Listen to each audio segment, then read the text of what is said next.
因嘛西东这边闹嘛，别人闹也面老那个西北也是个来路哪个把比，ဒီလာမဲ့တိုက်ပွဲတွေကတော့ဘရင်နောင်ရဲ့စစ်ဘရင်ဘဝအထွတ်ထရောက်ခဲ့တဲ့ဂျိုရီယာကိုသိမ်းပိုက်ခဲ့တဲ့စစ်ပွဲတွေပါဒီစစ်ပွဲရဲ့ပြဿနာအစကတော့စင်ပြူတော်ပါအဲ့ဒီခေတ်ကရှေ့တောင်အာရှမှာစင်ပြူတော်ပိုင်ဆိုင်ခြင်းကစကြဝဠာမင်းဖြစ်ခြင်းရဲ့ပြရုပ်ပါဂျိုရီယာဘရင်မဟာချက်ကရဖတ်စီမှာစင်ပြူတော်9စီးရှိတယ်လို့သတင်းထွက်နေရပ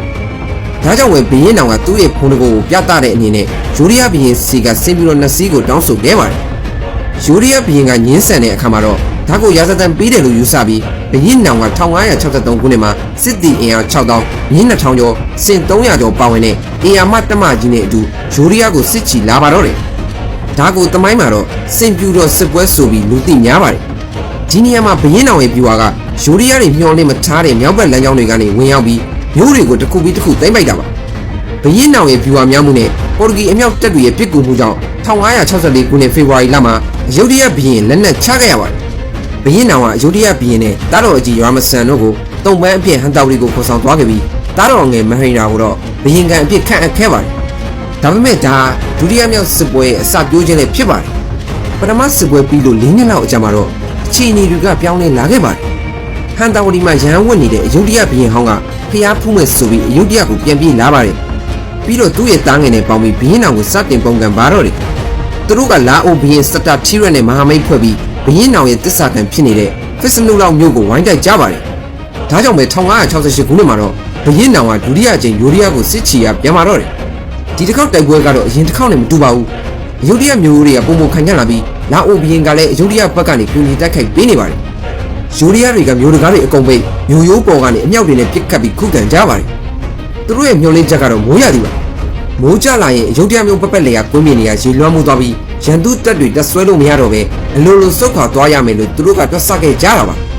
တကယ်လဲမိုးရာသီရောက်လာတဲ့အခါမှာတော့ရေတွေကြီးပြီးဘရင်နောင်ရဲ့တပ်တွေအကြီးကျယ်ဒုက္ခရောက်ခဲ့ပါတယ်ဗိုလ်ချုပ်တွေကတက်ဆုပ်ဖို့ရှောက်တင်ကြပေမဲ့ဘရင်နောင်ကလုံးဝလက်မခံခဲ့ပါဘူးဒီမျိုးကိုမရမချင်းပြန်မဆုပ်ဘူးဆိုတဲ့တန်ဋိဌာန်နဲ့မြေသားတွေကိုဖို့ကုန်းမြင့်တွေကိုလှုပ်ပြီးစကန်ချပါတယ်စားနပ်ရိက္ခာတွေကိုလည်းနောက်တန်းကနေမြရရအောင်ပို့ခိုင်းပြီးရေကြီးနေတဲ့ကာလတစ်လျှောက်လုံးမြို့ကိုဆက်လက်ဝန်းရံထားခဲ့ပါတယ်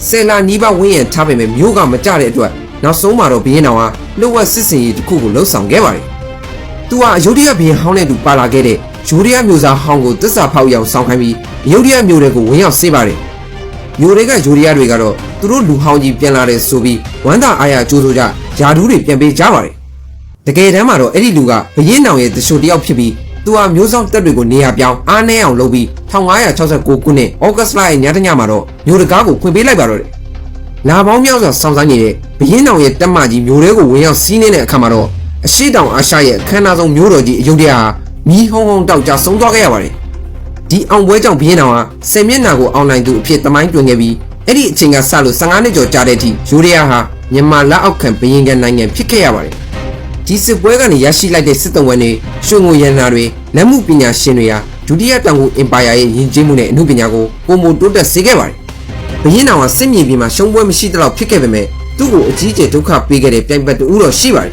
။အဲ့ဒါတော့လာအိုဘရင်စတာထီရက်ပါ။စတာထီရက်ဟာမြန်မာတပ်မတော်ရဲ့အားသာချက်ဖြစ်တဲ့အင်အားကြီးမားမှုကိုရှောင်တိန်ပြီးတောတောင်တွေထဲမှာပျောက်ကြားစစ်စင်ရေးနဲ့တုံ့ပြန်ခဲ့ပါတယ်။ဘရင်နောင်ရဲ့တပ်တွေကဘီယန်ချင်းမြို့ကိုသိမ်းပိုက်နိုင်ခဲ့ပေမဲ့စတာထီရက်ကိုတော့ဖမ်းမမိခဲ့ပါဘူး။တောတောင်ထူထပ်ပြီးလမ်းပန်းဆက်သွယ်ရေးခက်ခဲတဲ့လာအိုဒေသဟာဘရင်နောင်ရဲ့အင်ပါယာအစွန်ဖျားမှာထိန်းချုပ်ရခက်ခဲတဲ့ဒေသတစ်ခုအဖြစ်ကျန်ရှိနေခဲ့ပါတယ်။1582ခုနှစ်ဘရင်နောင်မင်းတရားကြီးနဲရွာဆန်တဲ့အခါမှာတော့သူတီထောင်ခဲ့တဲ့အင်ပါယာကြီးဟာအရှေ့တောင်အာရှသမိုင်းမှာအကြီးမားဆုံးအင်ပါယာအဖြစ်တည်ရှိနေခဲ့ပါတယ်။သူ့ရဲ့အောင်မြင်မှုကစစ်ရေးစွမ်းရည်တစ်ခုတည်းကြောင့်မဟုတ်ပါဘူး။သိမ့်ပိုက်ခံရတဲ့ဘရင်တွေကိုယာဒူးပြန်ပေးပြီးတစ္ဆာခံစေတဲ့မန္တလာအုပ်ချုပ်ရေးစနစ်ဗုဒ္ဓသာသနာကိုအကြောင်းပြုပြီးစီယုံနိုင်စွမ်းပြီးတော့နိုင်ငံသားကျေးစားစစ်တီတွေရဲ့နည်းပညာကိုထိထိရောက်ရောက်အသုံးချနိုင်စွမ်းနေကြောင်းလည်းဖြစ်ပါတယ်။ဒါပေမဲ့ဒီအင်ပါယာကြီးဟာဘရင်နောင်ဆိုတဲ့ပုဂ္ဂိုလ်တဦးရဲ့ဩဇာအာဏာအပေါ်မှာတိဆောက်ထားတာဖြစ်တဲ့အတွက်သူကွယ်လွန်ပြီးမကြခင်မှာပဲသူ့ရဲ့သားတော်နန္ဒဘရင်လက်ထက်မှာတဖြည်းဖြည်းပြိုကွဲသွားခဲ့ရပါတယ်။ဘရင်နောင်သူဟာမြန်မာသမိုင်းမှာဒုတိယမြန်မာနိုင်ငံတော်ကိုတည်ထောင်သူထိုင်းသမိုင်းမှာအရက်10မျက်နှာကိုအောင်နိုင်သူသမိုင်းပညာရှင်တွေအတွက်တော့အဲ့ဒီအချိန်လူသားစွမ်းအားကိုအမြင့်ဆုံးထုတ်သုံးပြနိုင်ခဲ့တဲ့အင်ပါယာတိဆောက်သူတဦးဖြစ်ထာဝရတည်ရှိနေမှာဖြစ်ပါတယ်။ဒီလိုမျိုးစိတ်ဝင်စားဖွယ်သမိုင်းဖြစ်ရမှန်အကြောင်းများကိုအမြဲတမ်းတင်ဆက်ပေးနေမှာဖြစ်လို့ကျွန်တော်ရဲ့ဓမ္မပုံမြင်များ channel လေးကိုလည်း like and subscribe လေးလုပ်ပြီးတော့အားပေးခဲ့ကြပါအောင်အားပေးတဲ့တယောက်ချင်းဒီတိုင်းကိုအထူးပဲကျေးဇူးတင်ပါတယ်။